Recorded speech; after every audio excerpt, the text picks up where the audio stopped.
Hello दोस्तों, welcome to my channel Network Rishi. Today's my topic IPv4 packet header. This is my lecture number 3 in CCNA series.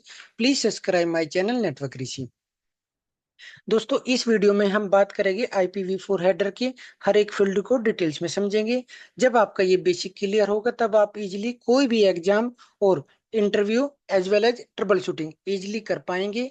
चलिए शुरू करते हैं, step by step cover करेंगे each field को। इससे पहले एक एग्जांपल लेते हैं। इंटरनेट के सफर में एक एड्रेस और एक गाइड होती है, और ये गाइड होती है IPv4 हेडर। जब भी इंटरनेट पे डेटा भेजा जाता है वो पैकेट की फॉर्म में ट्रेवल करता है, और हर पैकेट के साथ आईपी एक हेडर होता है जिसमें इंस्ट्रक्शंस होती है जो राउटर और डिवाइस को बताती है पैकेट कहाँ से आया है, कहाँ पे जाना है और उसको कैसे हैंडल करना है। स्टार्ट करते हैं फर्स्ट वर्जन। ये 4 बिट का फील्ड होता है। ये बताता है कि पैकेट में कौन सा इंटरनेट प्रोटोकॉल का वर्जन हो यूज हो रहा है। अगर पैकेट में IPv4 का है तो वर्जन फील्ड में वैल्यू होगी 4। अगर पैकेट IPv6 का है तो वर्जन फील्ड में वैल्यू होगी 6। इससे आइडेंटिफाई होता है कि हमारा IPv4 है या IPv6 का पैकेट है।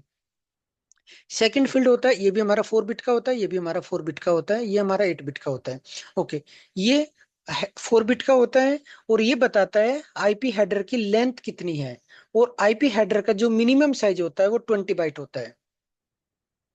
ये तब होता है जब कोई ऑप्शन फील्ड हम यूज नहीं कर रहे, लेकिन कभी कभी स्पेशल फीचर के लिए ना हेडर में एक्स्ट्रा ऑप्शंस ऐड किए जा सकते हैं, और वो हेडर की लेंथ 20 बाइट से बढ़ के मैक्सिमम जो जा सकती है 60 बाइट तक। ओके, ये क्या होता है, जो आईपी हेडर का जो साइज होता है 20 बाइट होता है, ये बेसिक फील्ड होते हैं। अगर ये बेसिक इंफॉर्मेशन से डिलीवर करने के लिए सफिशिएंट होती है। मोस्ट ऑफ द टाइम हमारा क्या होता है, 95% केसेस में जो पैकेट होते हैं उसमें कोई ऑप्शन ऐड नहीं होता। बट कुछ स्पेशल 5% पैकेट ऐसे होते हैं जहाँ पे हमें स्पेशल इंस्ट्रक्शंस देनी होती है राउटर को कि डेस्टिनेशन डिवाइस को कि ऑप्शन ऐड किए जाए। ऑप्शन क्या होता है, जब भी ऑप्शन लाइक ऑप्शंस होते हैं हमारे जैसे सिक्योरिटी ऑप्शंस, ये बताता है कि डेटा सिक्योरिटी लेवल पे स्पेसिफाई करना। टाइम स्टैम्प, हर राउटर पैकेट में अपना एक अराइवल टाइम लिखता है that will help in the trouble shooting. एक रिकॉर्ड राउट्स, पैकेट के थ्रू गुजर रहा है तो हर राउटर का आईपी रिकॉर्ड हो जाता है। ये स्पेशल फीचर्स होते हैं अगर वो आपने ऐड किया है। मिनिमम आपका 20 बाइट्स है, बट मैक्सिमम अगर स्पेशल फीचर ऐड किए है जैसे सिक्योरिटी हो गया, टाइम स्टैम्प हो गया, राउट रिकॉर्ड आउट्स हो गए, ये 5% केसेस होता है, ये नोट रिक्वायर ऑलवेज। बेसिक जो हमारा होता है यही होता है 95% केसेस में। ये आपका सफिशिएंट है टू पैकेट डिलीवर करने के लिए। थर्ड पे हमारा आता है QS, जो हमारा 8 बिट का होता है। ये यहाँ पे अगर आपने QS कॉन्फ़िगर कर रखा है तो यहाँ पे पता चलता है आपने किस पर्टिकुलर ट्रैफिक को, लाइक वॉइस को, वीडियो को, डेटा को, बैंकिंग ट्रांजेक्शन्स को, फाइल डाउनलोडिंग को, क्या QS की कॉन्फ़िगरेशन कर रखी है। वो आता है हमारा टाइप ऑफ सर्विस में। फोर्थ पे हमारा आता है टोटल लेंथ, ये हमारा होता है 16 बिट का। ये भी हमारा टोटल इधर भी 16 बिट हो गया, मैंने यहाँ पे डाला हुआ है। आप देखोगे वर्जन का जो है ये 4 बिट हो गया, 4 बिट हेडर लेंथ हो गया, टाइप ऑफ बिट हो गया। 16 बिट का ये हो गया, 16 बिट का इधर साइड हो गया टोटल लेंथ। अब बात करते हैं टोटल लेंथ क्या होती है। ओके, ये फील्ड बताता है कि आईपी का जो पैकेट है उसका टोटल साइज कितना है। इसमें हेडर प्लस डेटा पेलोड दोनों इंक्लूड होते हैं। इसका साइज हमेशा बाइट में कैलकुलेट होता है। और हमारा ये फील्ड का जो साइज है 16 बिट का है, 16 बिट का। तो इसका मतलब आईपी पैकेट का जो मैक्सिमम साइज हो सकता है 16 बाई बिट का मतलब ये हो जाएगा 65535, और ये बाइट्स में होगा। ओके, नाउ अगर पैकेट में सिर्फ हेडर है और कोई डेटा नहीं है तो मिनिमम लेंथ हमने यहाँ पे क्या बात की थी हेडर की, 20 बाइट्स। अगर कोई डेटा नहीं है जो है यहाँ पे तो क्या होगा, अगर कोई डेटा नहीं है तो मिनिमम लेंथ 20 बाइट होगी जो बेसिक हेडर का साइज होता है। और क्योंकि IPv4 का हेडर का जो मिनिमम साइज है कि 20 बाइट्स है तो 20 बाइट होगा। अगर आपका मैक्सिमम कितना जा सकता है, मैक्सिमम आपका जो जा सकता है 65535 बाइट्स तक। अब यहाँ पे एक कैच है, रियल लाइफ सिनारियो लेते हैं। जब भी आप राउटर का जब भी लाइक राउटर या रिसीवर डिवाइस पैकेट को रिसीव करता है, वो टोटल लेंथ फील्ड को देख के समझ जाता है पूरा पैकेट का कितना बड़ा है। और ये उसको हेल्प करता है प्रॉपरली रीड करने में और एरर हैंडलिंग करने में। अब एक एग्जांपल लेके इसको समझते हैं।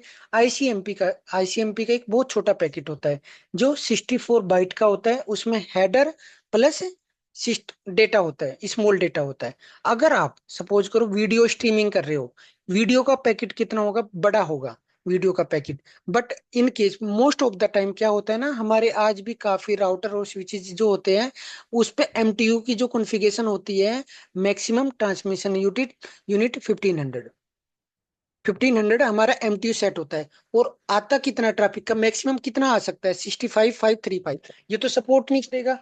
मतलब अगर पैकेट साइज बड़ा हुआ है तो वो क्या करेगा, उसको फ्रेगमेंट कर देगा, फ्रेगमेंट हो जाएगा। फ्रेगमेंट मीन्स छोटे छोटे पैकेट में तोड़ दिए जाते हैं, क्योंकि इंटरफेस पे जो पैकेट आएगा वो मैक्सिमम 1500 से ज्यादा नहीं जाएगा। और पैकेट मैक्सिमम कितना हो सकता है, 65535 बाइट्स तक। तो इसको छोटे छोटे उसमें टुकड़ों में तोड़ दिया जाता है, जिसको हम बोल देते हैं फ्रेगमेंट। नाउ आते हैं आइडेंटिफिकेशंस में। ये हमारा 16 बिट का होता है, ये 16 बिट का होता है। नाउ ये क्या करता है, 16 बिट का फील्ड है, आईपी पैकेट के अंदर होता है। इसका मेन काम होता है जो फ्रेगमेंटेड पैकेट है उनको आइडेंटिफाई करना। आपके यहाँ पे तो फ्रेगमेंटेड हो गए, अब ये उनको आइडेंटिफाई करता है। जब एक बड़े पैकेट को छोटे छोटे फ्रेगमेंट में तोड़ दिया जाता है, उन सबका फ्रेगमेंट का सेम आइडेंटिफिकेशन नंबर होता है। सपोज करो इसके इसने 3 पार्ट किए या 4 पार्ट में इसको इसने डिवाइड कर दिया, इनको सेम नंबर डालेगा क्योंकि ये सेम पैकेट है। इसको ये कहाँ पे होता है, आइडेंटिफिकेशन में। पर्पज इसका क्या होता है, जब रिसीवर को ये फ्रेगमेंट मिलते हैं तो वो पता चलना चाहिए कि कौन सा फ्रेगमेंट और कौन सा ओरिजिनल पैकेट का हिस्सा है। और आइडेंटिफिकेशन फील्ड उसको हेल्प करता है फ्रेगमेंट को सही तरीके से जोड़ सके और एक कंप्लीट पैकेट बना सके।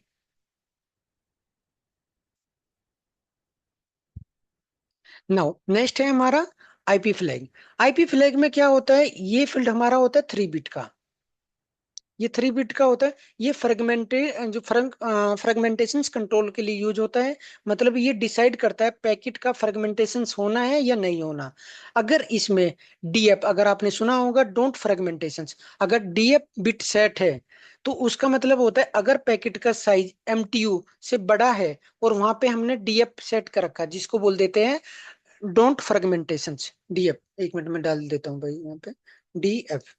अगर ये एमटीयू का साइज से बड़ा पैकेट आ जाता है और वहां पे डीएफ बिट सेट है, डीएफ क्या होता है, डोंट फ्रेगमेंट, तो राउटर क्या करता है, राउटर उस पैकेट को ड्रॉप कर देगा और राउटर सेंडर को एक आईसीएमपी एरर भेजेगा, उस पे डालेगा फ्रेगमेंटेशन नीडेड। यहाँ पे फ्रेगमेंटेशन नीडेड है बट डीएफ सेट है, डोंट फ्रेगमेंटेशन। एक एग्जांपल सोचो, एक कुरियर कंपनी का रूल है कि वो बैग, एक बॉक्स में मैक्सिमम 1 केजी ही डेटा कैरी कर सकते हैं। बट वहां पे आपने डीएफ सेट कर रखा है, इसका मतलब एक बॉक्स में आप 1 ही केजी भेज सकते हो, बट आपका सामान है 2 केजी। तो कुरियर कंपनी क्या करेगा, कुरियर कंपनी उसको तोड़ भी नहीं सकता क्योंकि आपने ये इंफॉर्मेशन सेट कर रखी है डीएफ की डोंट फ्रेगमेंट। तो वो क्या करेगा, उसको रिजेक्ट कर देगा। सेकंड बिट होती है एमएफ। एमएफ बोलते हैं मोर फ्रेगमेंट।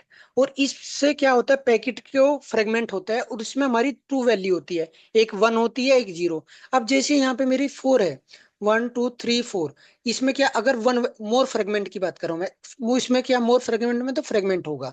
अब अगर जब तक ये 1 आ रहा, 2 आ रहा, 1 1 आएगा, जब लास्ट वाला पैकेट आता है उसमें वो 0 सेट कर देता है। तो उससे उसको आइडेंटिफाई होता है कि हाँ ये मेरा लास्ट पैकेट है। मैंने डाला होगा, मैं 1 मिनट दिखाई देता हूँ।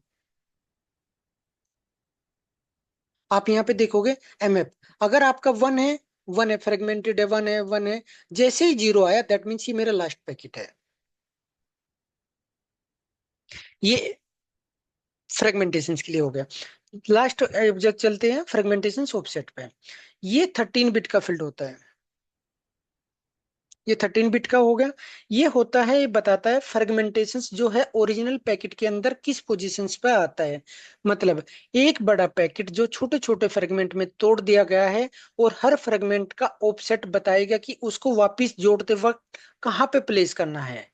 इसका पर्पज होता है जब राउटर और जब पैकेट फ्रेगमेंट डेस्टिनेशन पर पहुंचता है, जब से फ्रेगमेंट क्या हो, फ्रेगमेंटेशन हो गए, 4 पैकेट हो गए, अब ये डेस्टिनेशन पे पहुंच गया।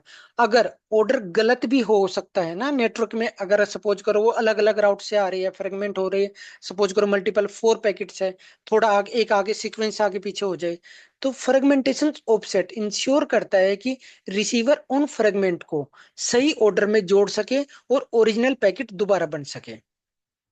एक एग्जाम्पल, अगर सपोज करो आपने एक कुरियर की है 30 पेज की बुक, और 30 पेज की बुक की है, बट आपकी जो कुरियर कंपनी की पॉलिसी है वो बोल रहा है कि नहीं, आप ना मैक्सिमम 10 ही पेज भेज सकते हो। आप क्या करोगे, वन से लेके 10 एक पार्सल में एनवेलप में डाल दोगे, 11 से लेके 20 तक एक एनवेलप में डाल दोगे, और 21 से लेके 30 तक एक एनवेलप में डाल दोगे। अगर सपोज करो ये सीक्वेंस चेंज हो गया, तो ये तो आपकी फिर बुक तो गलत हो गई।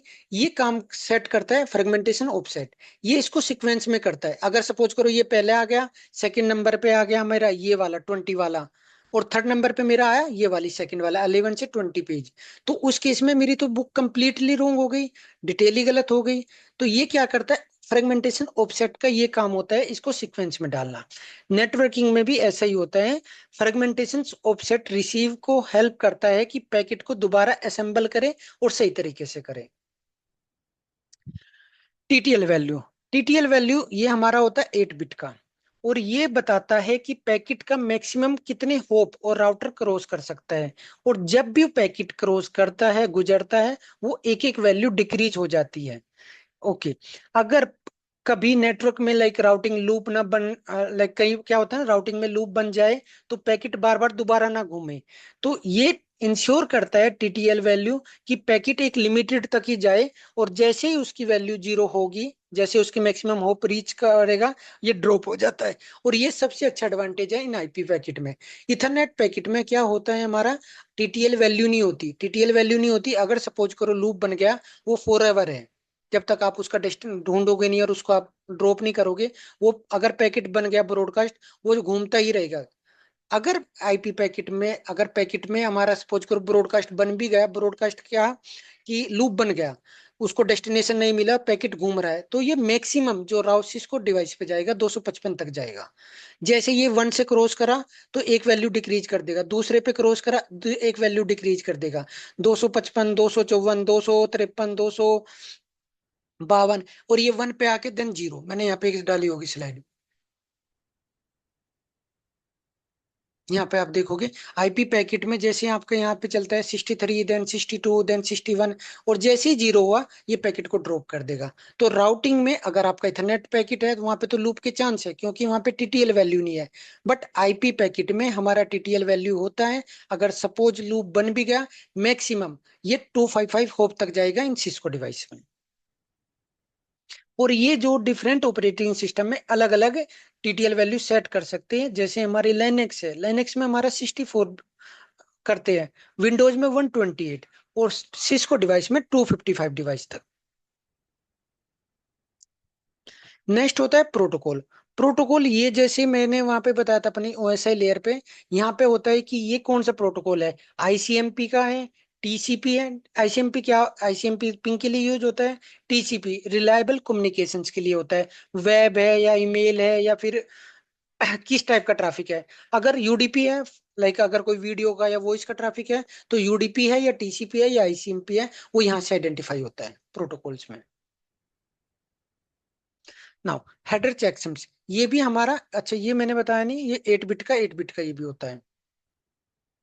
ओके, हेडर चेकसम क्या करता है, ये भी हमारा 16 बिट का होता है, और ये एरर डिटेक्शन के लिए यूज होता है। सेंडर, सेंडर क्या होता है, जो सोर्स है वो हेडर का चेकसम्स निकालता है और इस फील्ड में लिख देता है।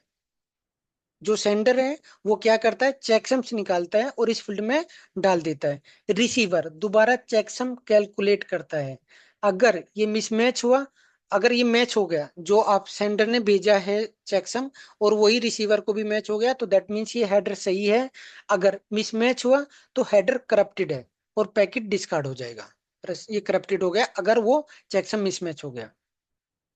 एग्जाम्पल, जैसे एक बिल में टोटल अमाउंट लिखा होता है और जो कैशियर होता है वो दोबारा कैलकुलेट करता है, सही है या नहीं है, ये काम इसका होता है। Source IP address, source IP आपको पता ही है, ये आईपी एड्रेस ये सेंडर का आईपी एड्रेस होता है, मतलब पैकेट कहाँ से आया है। डेस्टिनेशन, ये रिसीवर का आईपी एड्रेस होता है, मतलब पैकेट कहाँ पे डिलीवर करना है, ये डेस्टिनेशन आईपी हो गया। आईपी ऑप्शन ये अभी मैं बात करके आया हूँ कि जो अगर ये यहाँ पे हेडर लेंथ में जो स्पेशल्स होते हैं जैसे रिकॉर्ड राउट्स, टाइम स्टैम्प या सोर्स राउट, अगर ये ऑप्शनल होते हैं, और ये डेटा हो गया। आई होप आपको समझ आया होगा। Please subscribe my channel. Thank you for watching.